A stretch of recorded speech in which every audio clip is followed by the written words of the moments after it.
2010ஆம் ஆண்டு. அப்போது திமுக ஆளுங்கட்சி, அம்மா அவர்கள் எதிர்க்கட்சி. ஒரு பெரிய மிரட்டல் விடுத்து அம்மா அவர்களுக்கு எதிராக மதுரை மாவட்டத்தில் பல இடங்களில் போஸ்டர் ஒட்டியிருந்தார்கள்.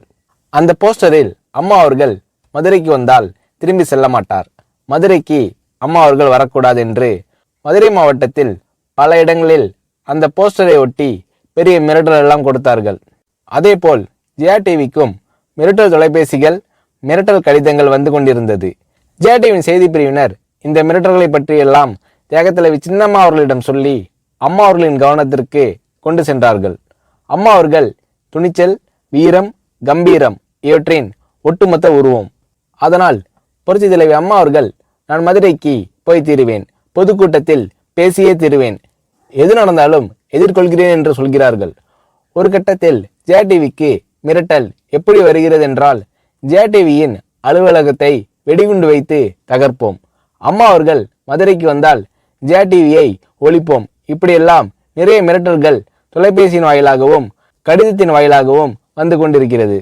இந்த மிரட்டல்களை எல்லாம் கடந்து அம்மா அவர்கள் மதுரைக்கு சென்று பிரம்மாண்டமான பொதுக்கூட்டத்தில் லட்சக்கணக்கான மக்கள் மத்தியில் எழுச்சி உரையாற்றும் போது, ஒரு எதிர்க்கட்சியின் தலைவி என்ற முறையில் என்னை நீங்கள் மிரட்டுங்கள், ஒரு எதிர்க்கட்சியினை நான் நடத்துகிறேன் என்பதற்காக கழகத்தை மிரட்டுங்கள், ஜெயா டிவியை எதற்காக மிரட்டுகிறீர்கள், ஜெயா டிவியின் அலுவலகத்தை நீங்கள் தகர்ப்பீர்களா, ஜெயா டிவியை நீங்கள் ஒழித்து கட்டிவிடுவீர்களா, பார்க்கலாமா, ஜெயா டிவியை ஒழித்து கட்டிவிட்டால் என்னுடைய அரசியல் குரலை ஒழித்து விடலாம் என்று கனவு காணுகிறீர்களா?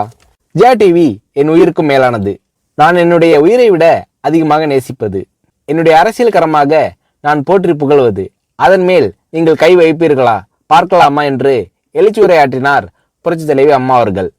இப்படியெல்லாம் அம்மா அவர்களின் அன்புக்கும் மரியாதைக்கும் பாத்திரமாக ஜெயா டிவி இருந்தது.